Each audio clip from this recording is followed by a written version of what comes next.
Ново училиште во Сливник, термофасада за средното Колене Делковски, ПВЦ прозори во Блаже Конески, парен котел за Кирил и Методи.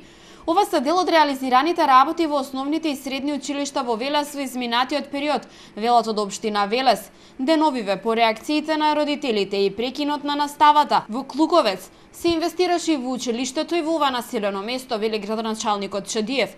Вчера пак отпочнаа работи за реновирање на 15 училници и поставување термофасада во основното Свети Кирил и Методи. Се заокружува процесот да овие 4 години во изминатиот период, кога сум јас градоначалник на општина Велес, да во образованието бидат досега внесени 1.029.000 евра пари кои што се инвестирани во училиштата. Понатаму продолжуваме со следен проект во ова училиште, тоа ќе биде промена на патосот во спортската училишна сала, кој ќе кошта негде околу 15.000 евра.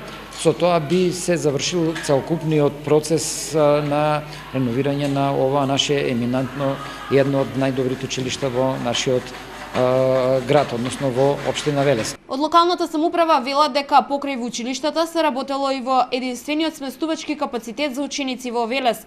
Ученичкиот дом Лазар Лазаревски доби нови душеци за леглата, а се реконструира и терасите. Според надлежните, буџетот кој е предвиден за подобрување на условите за настава во училиштата во Велес и помалите населени места годинава изнесува 15 милиони денари. Сумата представува зголемување во однос на она од минатата година за 2,5 пати.